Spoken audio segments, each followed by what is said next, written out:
So that, oh, I don't want it to start again. There you go. I mean, it's great, but we only see it once. That was an excerpt from the video My Bodies, 2014 work by the Berlin-based artist and writer Hannah Black. And as you can see, it features excerpts from pop songs by, among the ones I can recognize, Rihanna, Mariah Carey, and Ciara, who are all American female singers of color. And each excerpt just contains the word my body or some version of it. This video, or rather this portion of it, towards the end of the work, it becomes quite different. Draws, obviously, on the online format of the supercut, which was defined as a fast-paced montage of short video clips that obsessively isolates a single element from its source, usually a word, phrase, or cliche from film and TV. That was the definition given, first definition given by the blogger Andy Baio in 2008. The supercut generally tends to be celebratory or humorous. It's a product of fan culture. The effect of the repetition in Black's work is much more ambivalent. Despite each of the fragments being an assertion to ownership, it's a very multiplicity of these claims which begins to actually undo them. The net effect is less affirmative than a kind of unmooring of our sense of its subject. Whose body, we want to ask? Which body? What body? The disorientating sense of disconnect is enhanced by the fact that Black pictures on screen either these sort of abstract forms, which were repeated later in the video as a fragment of a cave, but also the images of middle-aged white men, which she revealed in an interview with AQNB, she found by just searching online for words like CEO and executive. What I find interesting about this work is the fact that in it, bodies seem to be everywhere and at the same time nowhere. They're both omnipresent and kind of unidentifiable. And we can apply that not just to the body of the work, but also, in fact, to the sort of sphere of cultural discussion that we're inhabiting today, where the body is a catchy buzzword, from the worst view, and also a subject which it's quite hard to understand what's really at stake in when we discuss it. Perhaps you might argue this is the fate of all concepts, tropes, or shibboleths of art speak and theory, especially those with definite articles, such as the viewer or the political. As far as the body goes, Sally O'Reilly writes in the introduction to her survey, The Body in Contemporary Art, first published in 2009, that the body in contemporary art is a bewilderingly vast subject. There are as many bodies as there are artists and viewers, after all. In fact, it seems improbable that there is any art that does not involve the body, since making art and relating to it are rooted in the material world of encounter. If we take the mind to be the seat of intellect, the body is our interface with the world, and our senses its line of communication, so that even the most dematerialized conceptual work must take the body into account in some way. So in this way, she argues, even though she's trying to write a book specifically about the topic of the body, she admits even on the first page that the body is somehow everywhere, and she's on a sort of fool's errand by trying to isolate one strand of art. There's a similar sense of this condition of the body being simultaneously central and dispersed, omnipresent but sort of elusive.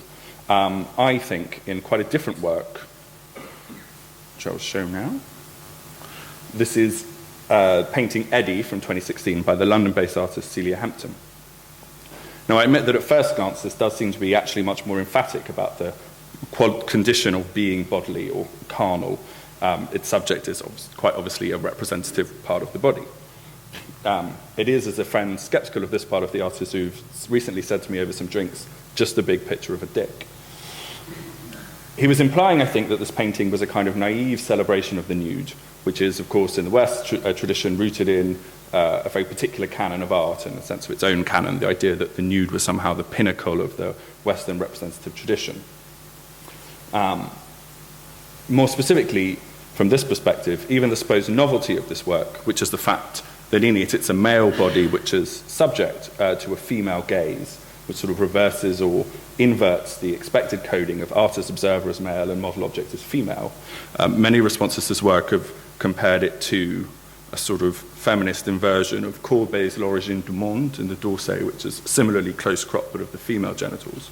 And in that sense, it performs a trick slightly similar to this experiment that was made by Linda Nochlin in 1972. She bought the postcard on the left from a sort of semi-porn, she calls it, from a bookshop in Paris, and she wanted to find a male comparison and couldn't, so decided to make her own. And she originally was going to use frankfurters, and she was talking to Louise Bourgeois one day, and she said, oh, no, use bananas, it will work much better. So even if you do accept that reading of what Hampton's doing, this very sense of novelty or progress can be seen as actually resulting in something retrograde. I think to my friend's eyes, it's nevertheless a kind of reification of the phallus and the whole patriarchal order which is founded around it. Actually, as it happens, I'm a great admirer of Hempton's work, and I'm not going to get into a big detailed defense of it. But I think that it's worth admitting that there's a kind of counter-narrative here. In fact, even though it seems to be the whole thematic focus of the work, this choice of subject is quite incidental to Hempton's practice, at least in her own terms. As she explains it, she began painting male genitalia, as well as other erogenous zones or semi-erogenous zones, in an attempt to find an interesting position, in her words, from which to paint. Her paintings of male buttocks, for example, originated when she wanted to paint her own boyfriend with an erection, and he found that he couldn't maintain this other than watching pornography, which spoiled the sitting mode, so he decided to flip him onto his back. What I'm looking for, she says, when painting is a situation more important than the painting itself. So again, we have this condition in which the body seems to be absolutely central to what we're looking at, and at the same time isn't really there at all. While we're looking at a body, it's not really the subject of the artist's interest. If the supercut, or rather, if the internet, via the format of the supercut, was present in Hannah Black's video, the internet also can be read as shaping Hempton's practice. For her series Chat Random, she painted on screen from conversations she held with strangers across the world on her laptop, using the webcam site of the same name. I've got one here. Yeah. This one is entitled Russia, 12th of August 2014, and the titles simply alludes to the location of the sitter and the time of the conversation. There's a pervading sense of the melancholy of such fleeting interactions, in some sense heavily networked, as in entirely relying on and bridging huge distances of time and space, relying on the internet. So very networked interactions, but they're also extremely remote, casual, and quite transient for all their intimacy. And I think some of this sense of melancholy reflects even the studio portraits of which Eddie is one. Go back to it.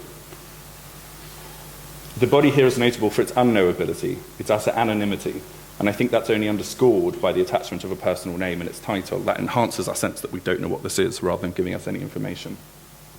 There is no hint of personality in this nude or feeling. There is no sense of a pose, though no doubt the sitter was indeed choosing to hold one. The air is kind of antiseptic or medicinal. It's painted just like it's anything, rather than a particularly privileged subject of the Western tradition, which is not to say not without great skill and energy, but with a kind of disinterest. I realise I risk a kind of tenuousness here with this comparison, but when I look at this painting of Hempton's on the left, it's called Kamal from 2015, I immediately thought of this Robert Mapplethorpe image, Peter Reed from 1980. And while they're very similar in image and composition, I feel that there is a kind of definite, if I admit entirely ineffable, sense of difference, or even a kind of loss. What I feel is gone between the former and the latter is a kind of personality or expressiveness.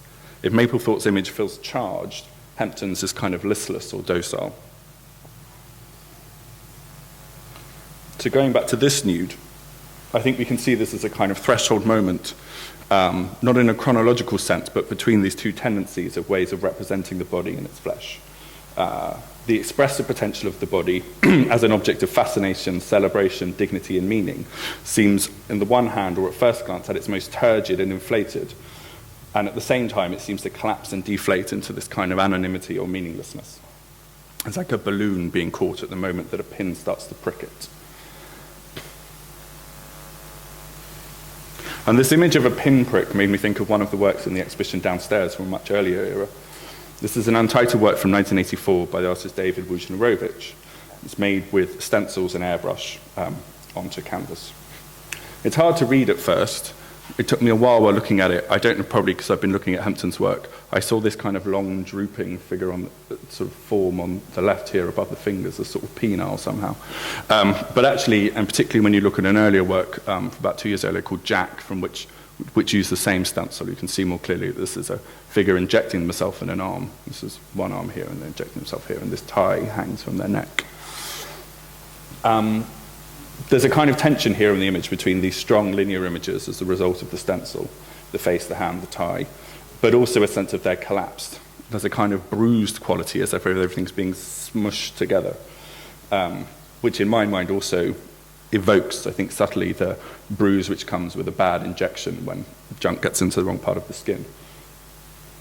The way that the image is tightly cropped, a bit like Hempton's, you lose a sense of the overall narrative or meaning. Everything is slightly off-center and unstable and risks flowing into one another. If we contrast this with a work from a similar era by an artist also in Wojnarowicz's New York 80s milieu, this is Jody Comes Clean from 1982 by Martin Wong. It's from a whole series of paintings he made, for which he became renowned, called Paintings for the Hearing Impaired, that he started in 1980, in which he would translate fragments of found text, usually from tabloid headlines or advertising slogans, into finger sign language, which are then painted like here. And so the title of the work is actually what's being spelled out in this series of hand gestures. Wong's interest in the use of of sign language has been read in terms of identifying with society's silent or unheard subjects, and additionally in terms of relating to the codedness of the queer world, the language of cruising and hankies. But for my purpose today, what I find interesting in the painting is it shows an actually quite moving belief in the body's capacity or ability to communicate. Sign language is a physical language of gesture which results in recognized meaning. But it is one which happens totally through the body. Dan Cameron, in fact, in his essay on the painter in Sweet Oblivion, The Urban Landscapes of Martin Wong, published in 1998, notes in his essay about this work that Darwin once hypothesized that speech was nothing but a mouth pantomime in which the vocal organs unconsciously attempt to mimic gestures of the hands. So rather than being about language, this is specifically about a kind of language of the body and the body's potential to create meaning. If you flip 2 years on to Wojnarowicz's work, we see here not a process of clear signaling, but a kind of decomposition of signs. The gesture of the hands here is not used to communicate something, but actually to release or to trigger, it seems, the very process of undoing. It is not to say that this work somehow lacks meaning, but rather the level of meaning has shifted from the form of the body, think of the form of the hands, to its matter, from the shape of the hand to the bruise on the skin, or going beneath the skin. And in this way, I started to think about what this exhibition might mean in trying to shift our attention from the body to flesh. Now, in the same way that some of the works, as I saw with Hempton's, might appear to look, at first glance, to be of a body or about the body, it can be equally hard to identify works that seem to depict the flesh, or that I believe depict the flesh, but at first glance, that's not apparent. And I'm going to speak for a little while about the work of Max Hooper-Schneider as a way of teasing out how the flesh can be, I think, very present in a work, even though it's not immediately visible.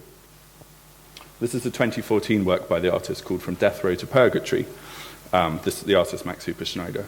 It was commissioned for a project at the Paramount Ranch Art Fair in California. It's a standard issue mass-produced coffin, which is filled, and sadly I can't find any documentation which shows you the contents, but was filled with water in a kind of ecosystem that contained goldfish, crayfish, and tortoises.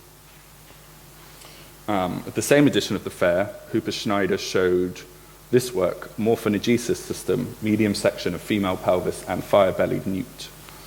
This is how the writer Jonathan Griffin described his encounter with the work for Art Review. In a corner of a wooden shack, wet black newts nestled in a model of a woman's cervix, blue lit and mist-shrouded in their glass tank. The sculpture seemed like a glimpse into the post-human future.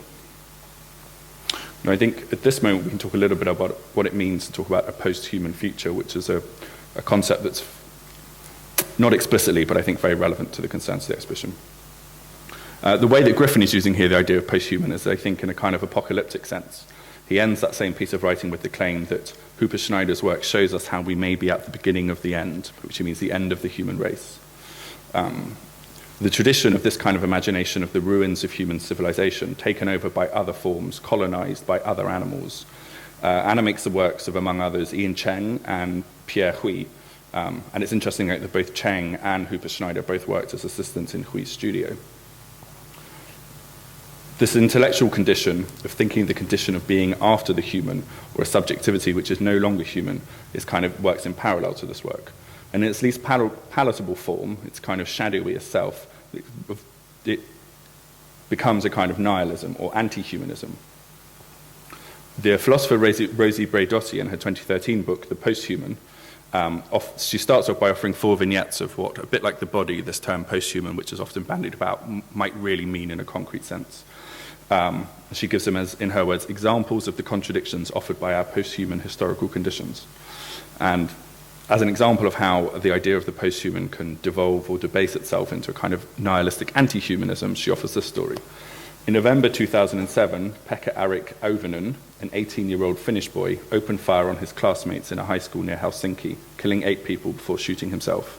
Prior to the carnage, the young killer posted a video on YouTube in which he showed himself wearing a t-shirt with the caption, "Humanity is overrated."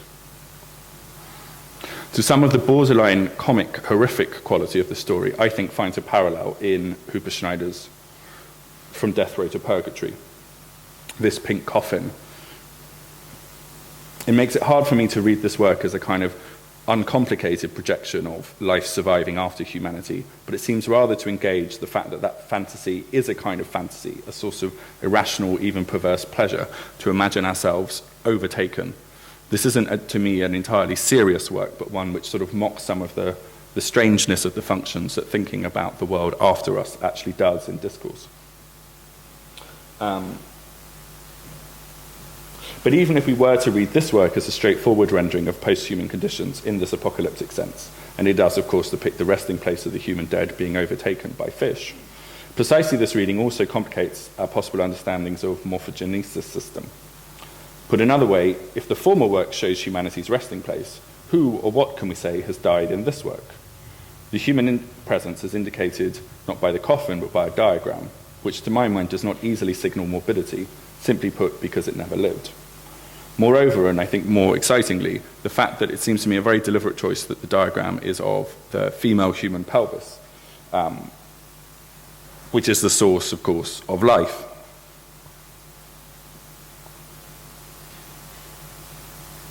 So I think, then, what we see figured in this work is not so much an image of life taking over after human life, but rather a kind of sense of human life continuing. Unfamiliar, of course, hybridized, trans-species, but nevertheless recognizably human, a kind of flesh of our flesh. In a recent piece, the critic Chris Feet-Wasiak, talking about this tendency in contemporary art, suggested that we embrace artificiality and synthesis, and a kind of optimism, where at least our DNA, along with our latex and cellophane, are another tributary into the nascent mutual ecology.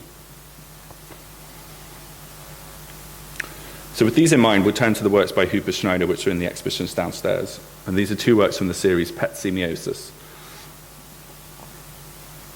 These are details from on the left, Leprosy Hebrew and Malaria Hindi, which are both made this year. Their titles are derived from the names of diseases written in particular scripts, which are then spelled out in the neon that you can see illuminating at the back of the boxes. As you can see, they're festooned with material and objects both naturally occurring, like porcupine quills, as well as manufactured. There are lots of plastic plants. And similarly, though I don't have a picture of it, the Image 2015 work, Accidental Menagerie, contains, set in resin, human bones, maggots, a snake, fishtails, as well as a revolver, razor blades, and gelatin candy. By titling these jostling collisions of organic and inorganic after diseases, the artist perhaps privileges the natural side, so suggesting that what he is really depicting is like the virus, something naturally occurring. At the same time, he insinuates by choosing viruses a suggestion of corruption or mutation. And there's a quote in the exhibition leaflet from the artist's mother, the critic Barbara Hooper, who says that Hooper Schneider's works denature nature, breeding monstrous hybrids and uncanny assemblages. While I've mentioned Pierre Huy as a kind of forerunner for Hooper Schneider's practice, I think there are a couple of others that are very salient to mention.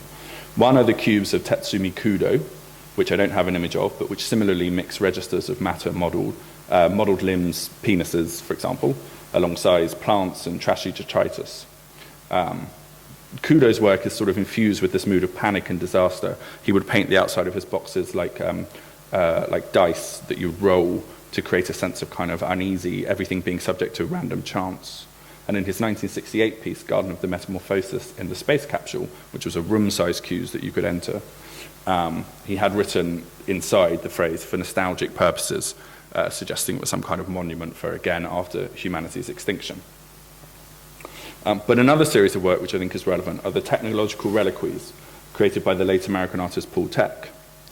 This is a picture of Tech taken by his partner, the photographer Peter Hujar, on a trip to Sicily in 1963. And this is inside the famous catacombs at Palermo, where hundreds or even thousands of bodies are embalmed and preserved. About this experience of this visit, Tech wrote, "There are about 8,000 corpses here, not skeletons, corpses, decorating the walls, and the corridors are filled with windowed coffins. I opened one and picked up what I thought was a piece of paper. It was a piece of dried thigh.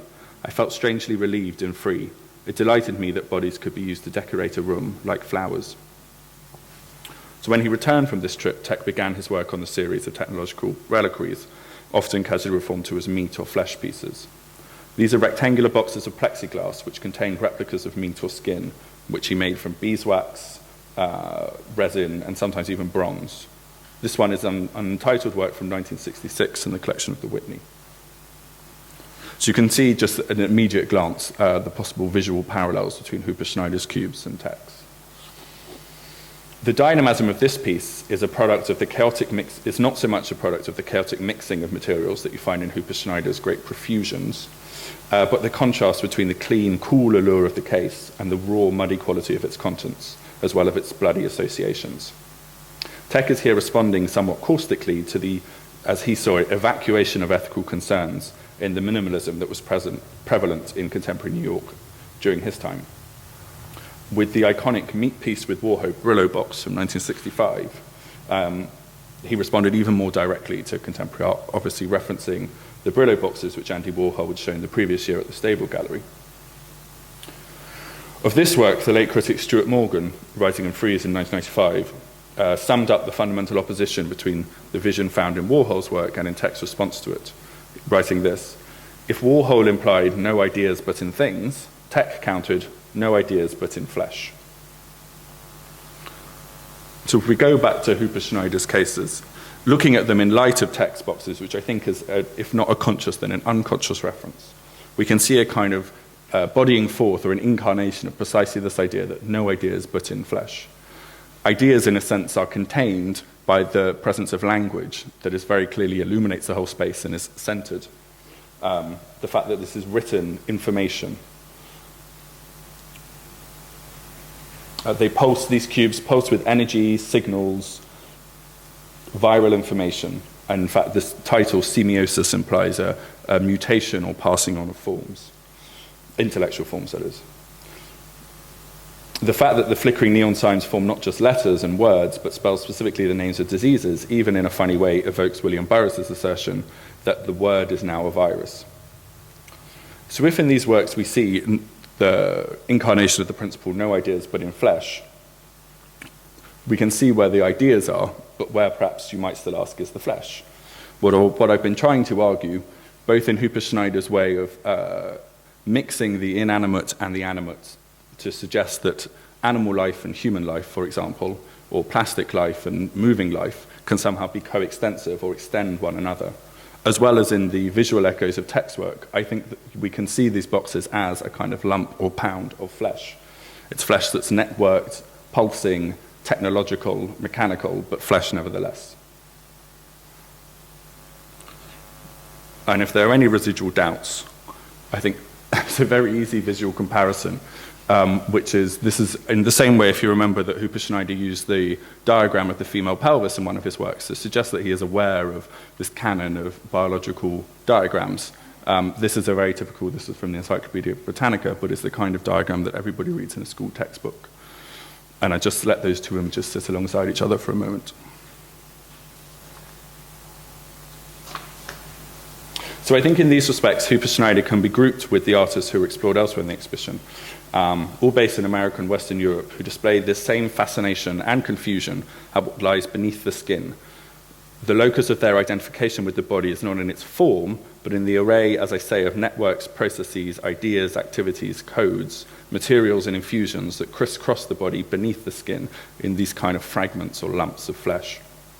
You can see the exhibition curators write in their introductory leaflet that they refocus attention from the body to its more basic matter, flesh, in its material, cultural, sexual, medical, or cosmetic aspects.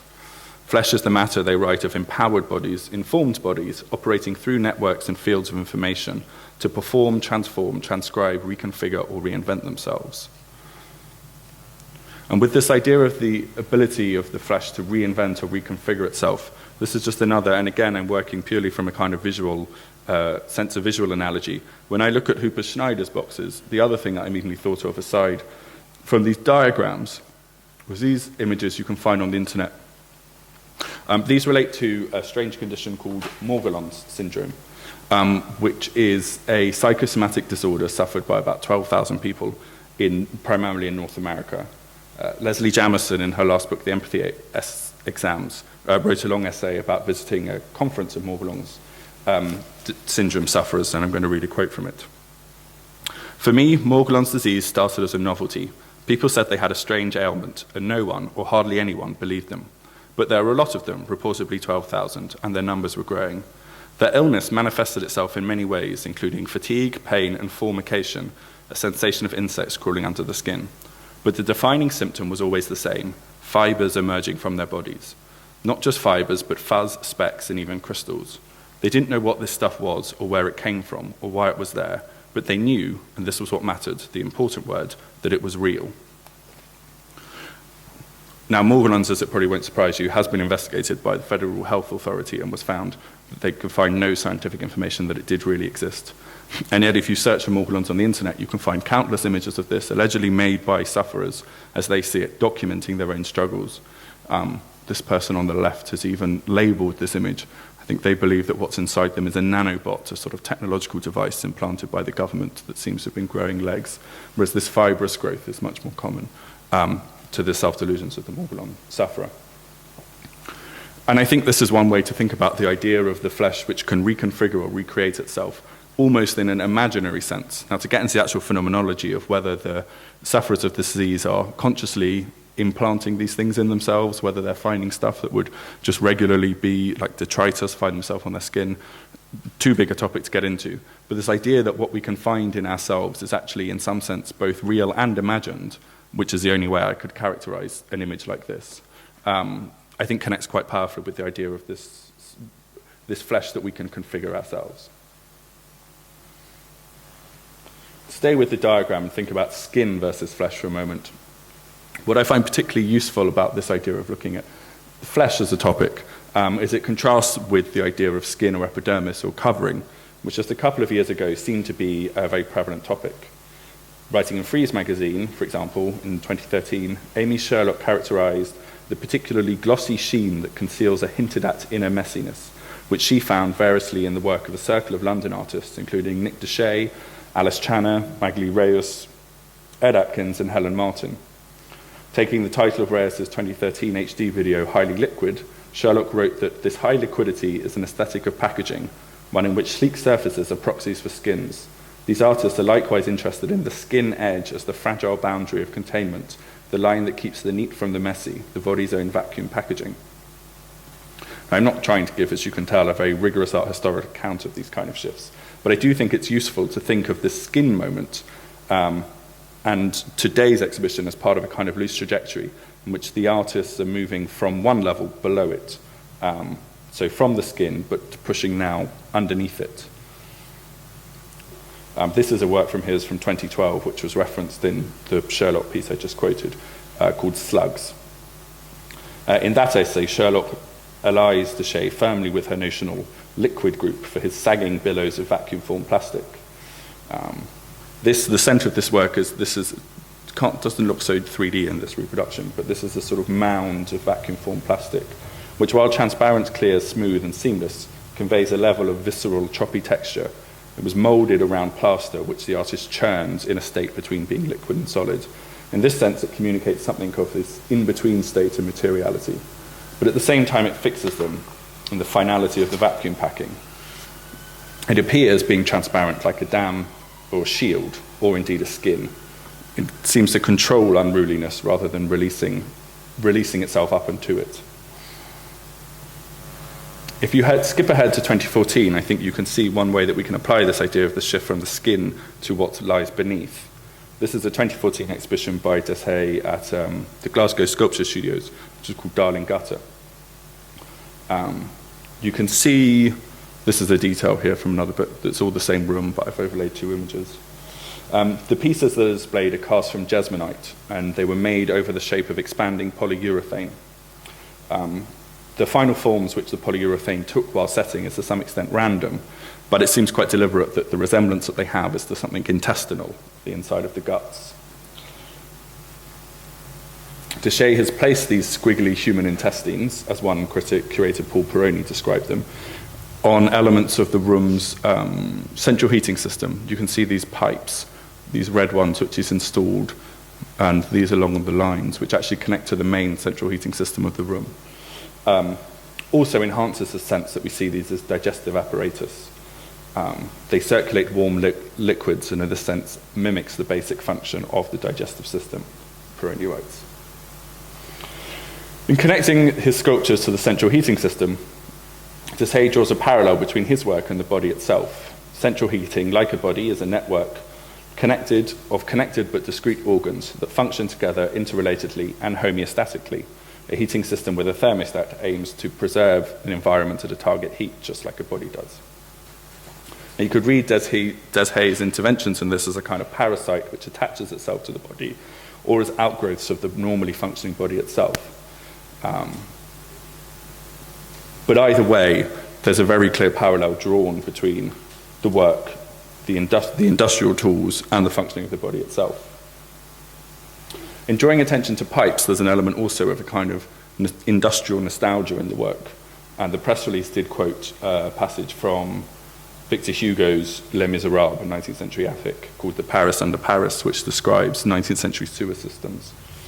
And it's interesting, this echoes with a quote from Mark Greif from his recent essay Against Exercise, writing about the modern gym. He says, "Modern exercise makes you acknowledge the machine operating inside yourself. Nothing can make you believe we harbour nostalgia for factory work but a modern gym." Yet Peroni sees this, while containing industrial references, sees this work as also having a kind of futuristic element. He compares the threading of the thermostatic system throughout the installation as almost cybernetic, lines of informational feedback connecting individual objects to a broader regulatory system. We turn to the work of Dora Boudor, who is contained in the exhibition downstairs. We can say something of this same pipe fixation. This work from 2016, rather than smothering or ornamenting the pipe system with decorative sculptures like Deshaies does, what Boudor does is make the conduits themselves sprout and grow in sort of this great profusion. If Deshaies' works are minimally functional, Boudor's pipes seem to have a more baroque configuration, more complex or organic. They look almost like strands of coral or something growing. And in fact, at the same time, the overall shape of the piece seems to resemble some kind of organ. It could be a brain or almost a liver. When these works were displayed at the Swiss Institute in New York in 2015, the exhibition text, in fact, declared them to be conceived as a hybrid of heating infrastructure and blood vessels. Boudor describes her process in creating these works as one of reanimation, which is a term with kind of Gothic echoes of Frankenstein, of bodies, artificial bodies being brought to life. And the history and imagery of sci-fi is indeed a central theme in her works. The three boxes in the center here are replicas of the garage lockup which Bruce Willis's character inhabits in the film The Fifth Element, 1997 film by Luc Besson. I think whatever else it's doing, these references to cinematic or fictional realities integrated in the center of this kind of industrial tool body, this is comparable, I think, to the presence of the neon virus signs in Hooper Schneider's work, signaling that whatever makes this body up is not just matter, but information. In this way, it puts another spin on the notion of informed, networked flesh, the conjunction of organic and inorganic, of a pre-existing materiality and a self-generated or imagined substance. Now, it might be easy to get carried away at this point to think of this as something extremely modern or contemporaneous, this idea of the technological or tool body. But actually, of course, the notion of the mechanical body has a very long lineage.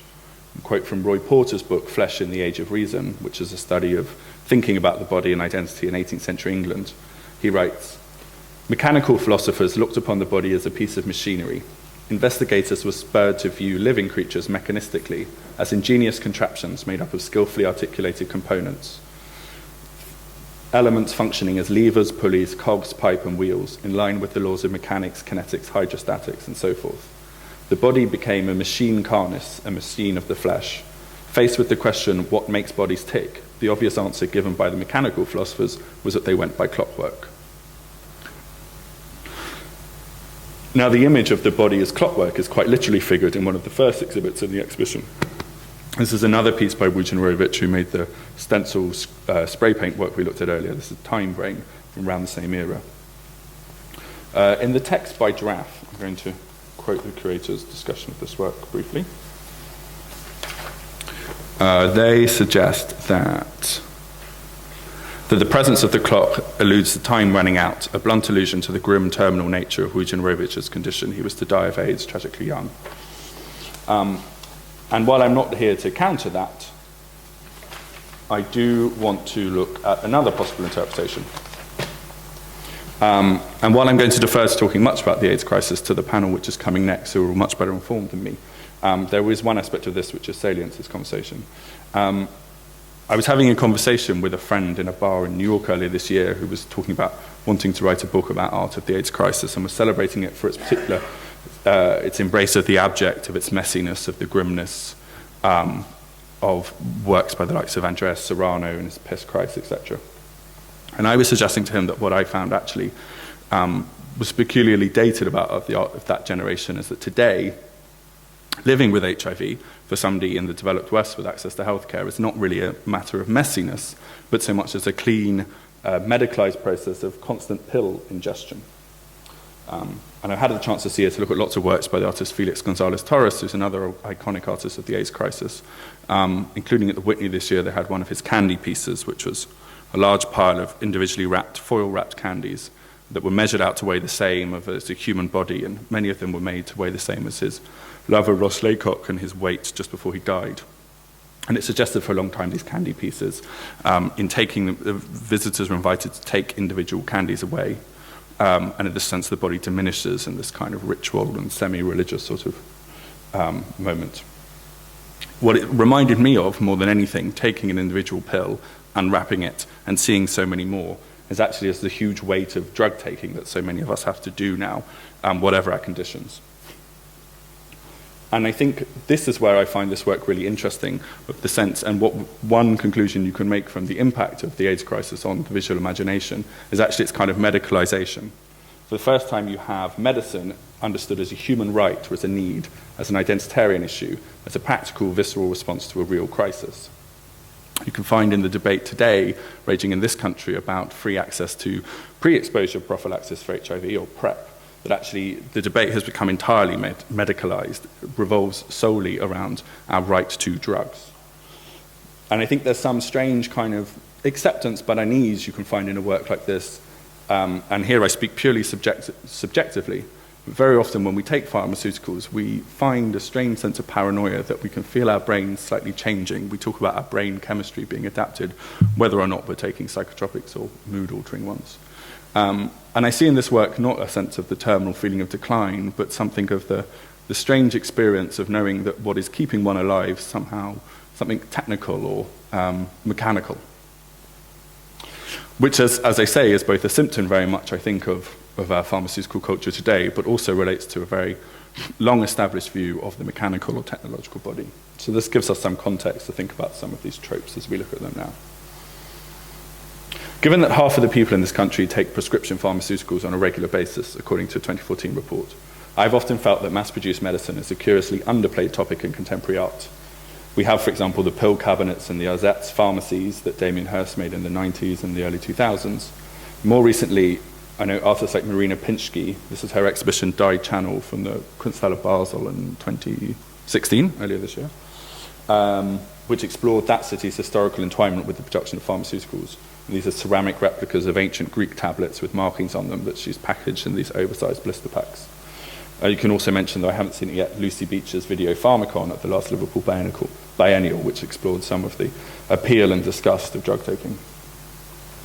But the pharmaceutical flesh is a concern, returning now to Dora Budor. This is another work, not on display here, but it was at the Gallery Ramekin Crucible in New York earlier this year.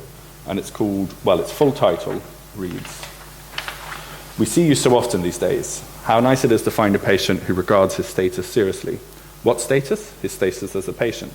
People tend to forget they are patients. Once they leave the doctor's office or the hostel, they simply put it out their minds. But you are all permanent patients, like it or not. I am a doctor, you are the patient. Doctor doesn't cease being a doctor at close of day, neither should patient." The title is a long quote from the film Scanners by David Cronenberg. And in the same way that Boudor incorporates elements from the fifth element in her sculpture downstairs, this work is entirely circles around tropes and imagery from the Cronenberg film.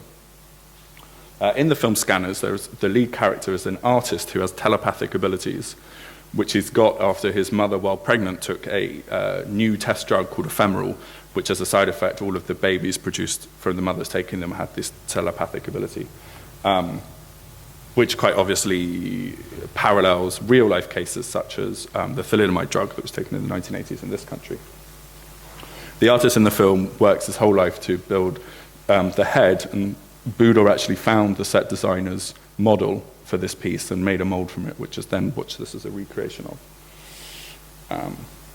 What she's done around the back of the head is installed this strange sort of seating area. I've included two views. And this is a reference to this work from 1970. This is an interior designed by the furniture designer Werner Panton that he actually made as a commission for the chemical company AG Bayer in Germany, who wanted something that could show off the potential use of some of their chemical productions. And to bring the interest in the chemical or pharmaceutical full circle, Boudor has painted the outside of the structure in a mixture containing the, what's the name of the substance?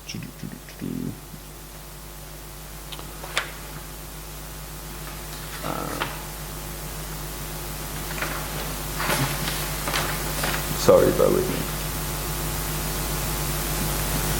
It's a xenohormone, which means a laboratory synthesized hormone called bisphenol A, which is used in a variety of contexts in North America, though has a number of health concerns, probably from the kind of people who also believe in morgellons attached to it.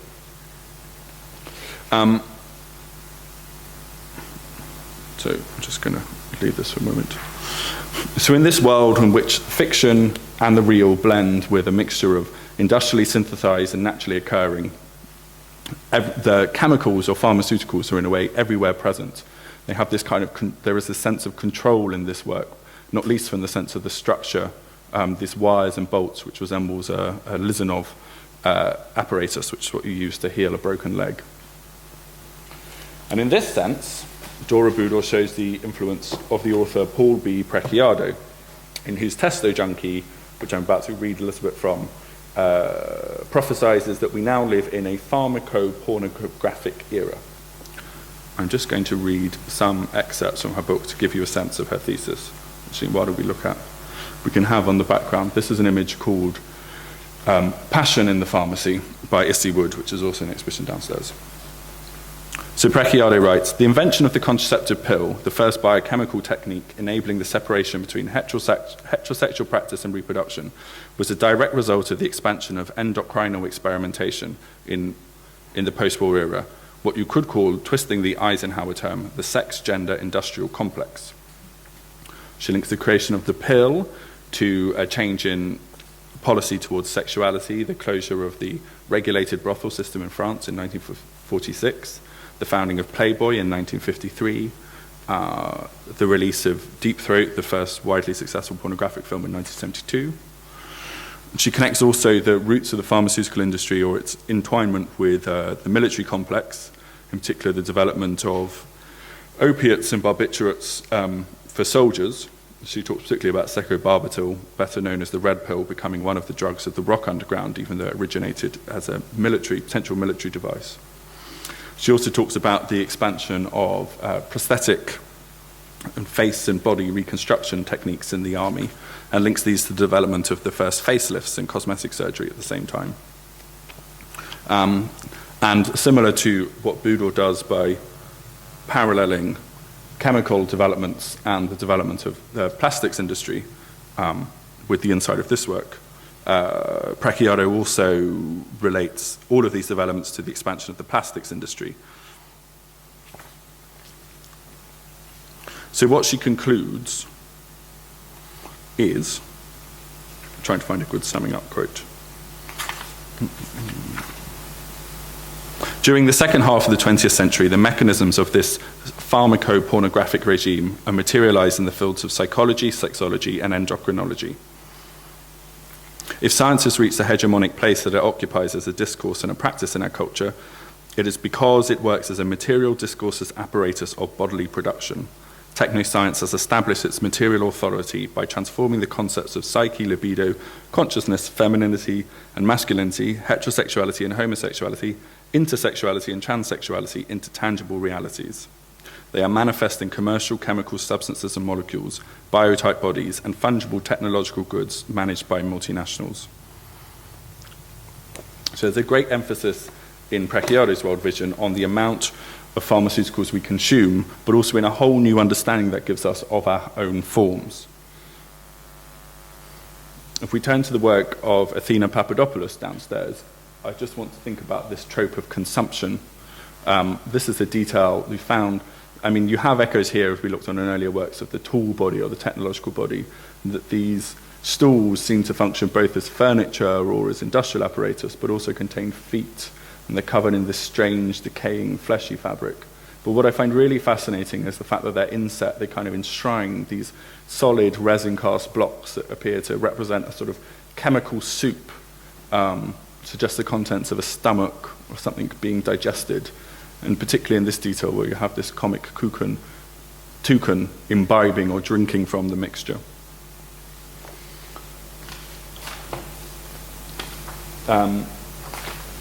This emphasis on consumption is defining our identity or defining our bodies in some sense, that we are what we ingest.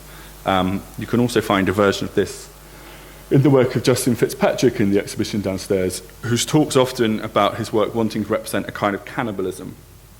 And you find, I think, in this painting on the left, some sense of the form of the body which eats and redigests and reproduces itself.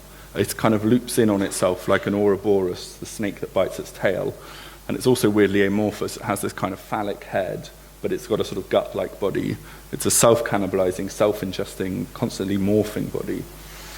Preciado writes that the pharmacopornographic body favors no organ over any other, so that the penis possesses no more orgasmic force than the vagina, the eye, or the toe. This strength is its indeterminate capacity. It has no gender. It is neither male nor female, neither human nor animal. It does not know the difference between being excited, being exciting, and being excited with. And in the comparison works, these are also by Justin Fitzpatrick. I think you see some of this sense of a completely drifting, amorphous movement of desire. Within both of these animal heads, you see the figures of men involved in banal but quite intimate settings. Here, one massaging the soldiers, the other you can't see so well, but this is people working out at the gym. And there was a suggestion in the leaflet text that these moments of kind of male watching or interaction signal like a dog whistle. There's a high pitch, unheard signal, and hence the presence of the animal. But I think in the context of Preciado's quotes, you can see that there's a weird sense of which desire is shifting as it does in the body, moving through, constantly being ingested, circulated, reused, re-eaten, reformed in these images. They're both animal and have a kind of banal humanity to them.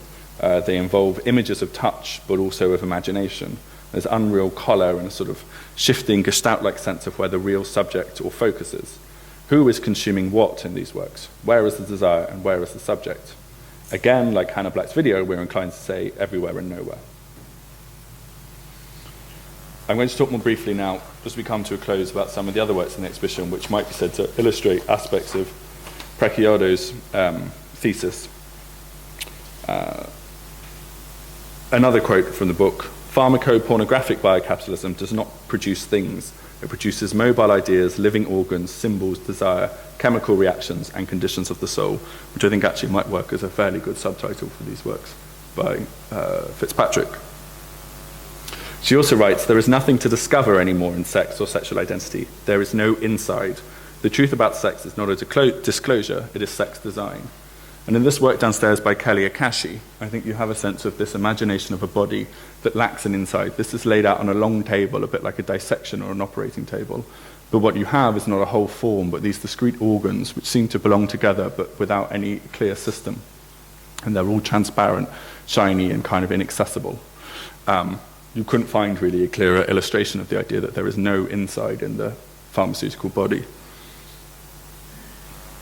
Similarly, this work by Reynard Jerez, which also interestingly lies on a table just nearby, in some sense resembles, I think, with this kind of green color, a fallen soldier, but might also be an anatomical study. The sense of insideness here, or the lacking inside, I think is demonstrated by or is signaled rather, by the use of a single material or fabric which covers everything. Everything is made of just one skin with nothing beneath it, it seems. And particularly the way that there is this strange looping spine-like figure where a thorax or a chest might be. It's almost like he's inviting you to say, try and dig into me, there's nothing there. You get some of this sense of hyper-transparency or hyper-visible surface without anything behind, also in this work by Jean-Marie Apriou, which is downstairs. Particularly this figure on the left, which vaguely resembles a face emerging from a pregnant body, but again has no interior.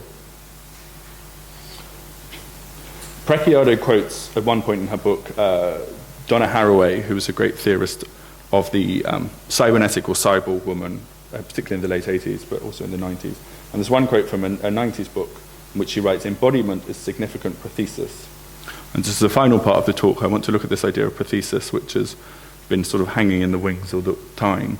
You can see both in the Jerez work with these long extended tentacles that come from the face, and also in this Apriou on the right, these long tentacle-like forms which connect bits of the head to the body, adding circulation, adding flow, extensions of the body rather than part of it itself. Something of the idea of the prosthesis, like the prosthetic leg or the prosthetic arm, something separate from the body which is added to enhance it. This was a really popular concept, largely as a result of thinkers like Haraway, became very dominant for a time. And writers like David Marquand have recently started to challenge it as examples of hyperbole.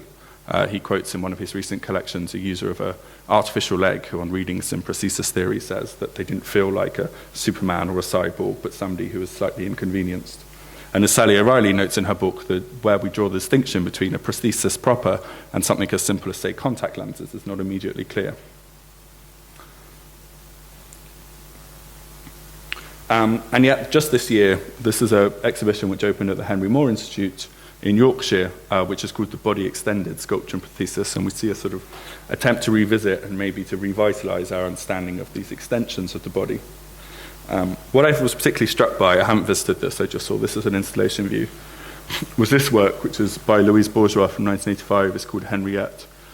And from a distance, I really thought it was a phone handset dangling from a cord, like you might find in a phone box.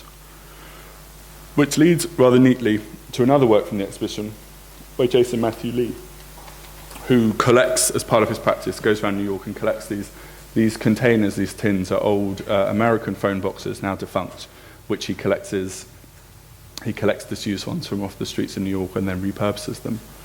And it's interesting that this is the only time in this exhibition that you see something literally a prothesis appear, which I think is very interesting, and against next to a skull. And something about the rhyme of this leg inside the phone box and Bourgeois' leg resembling a phone got me thinking.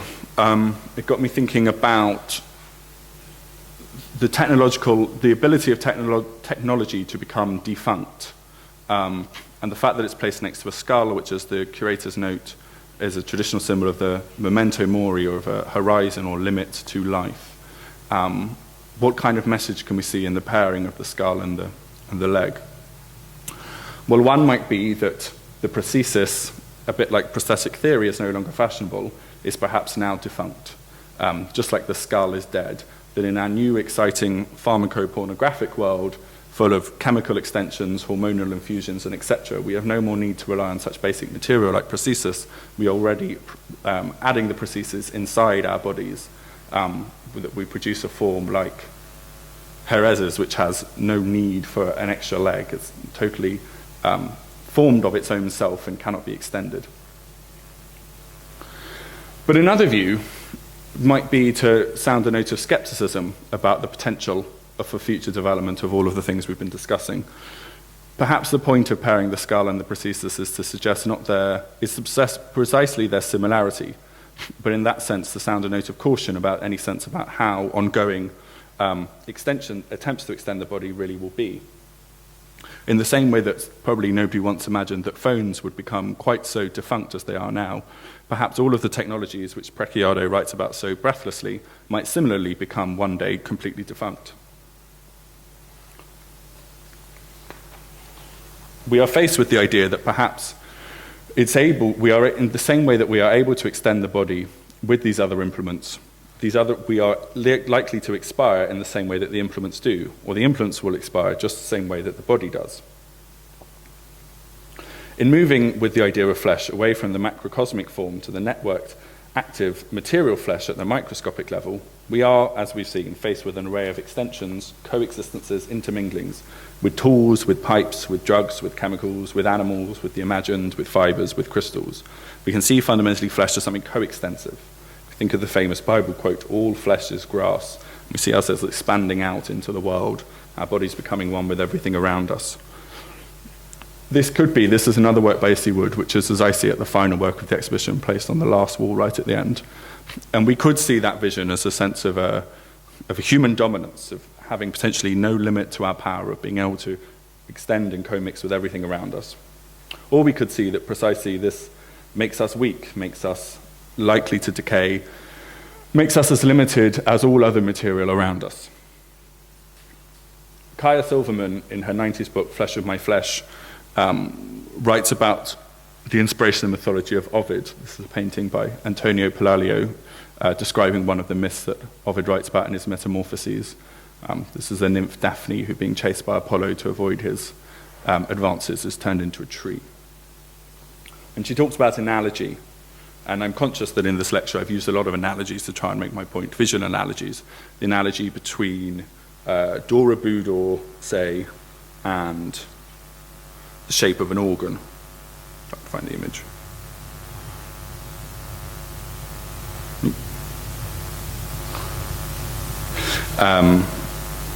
Between Dora Budor and the shape of an organ, or between a diagram of a piece of flesh and Max Superschneider's boxes.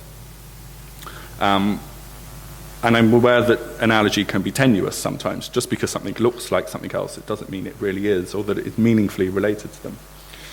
But I want to stay with analogy for a moment, because it's something that Silverman writes about in Flesh of My Flesh. She says, analogy itself is a kind of flesh, and this ontological kinship can be the starting point for another kind of human relationality.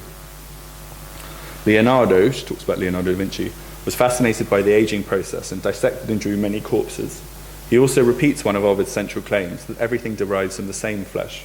These correspondences connect us to both ourselves and others, promoting transformation rather than stasis, equality rather than hierarchy, and an unfinished universality rather than stasis, rather than a closed order. These rhymes teach us that we should revere all creatures and keep them safe, because everything emerges from the same flesh and has the same ontological weight.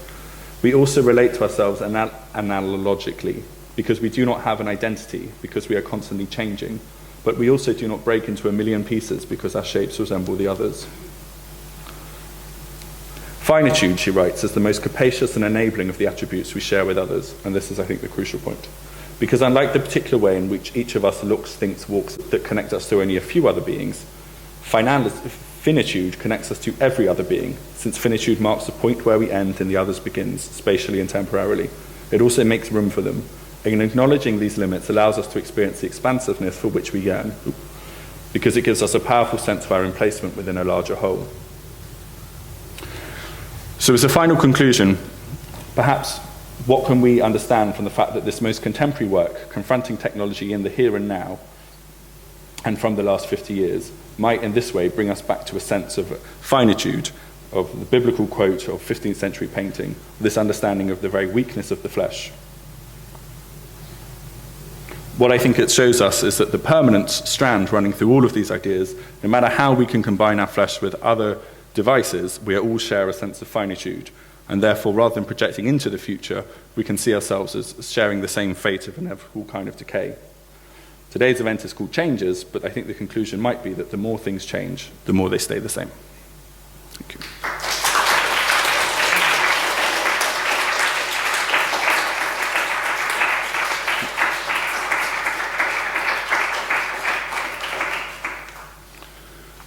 I've got a few minutes for any questions, if there are any, or otherwise we can break and advance to the next panel.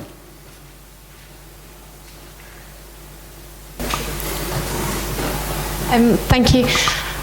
I wondered if you could say a little bit more about the shift from skin to flesh, so the why and the what is at stake, and also related to that, perhaps how this current moment of thinking about flesh has been coextensive with various forms of technology or network communications, how that is distinct or similar to earlier artistic reckonings of that relationship.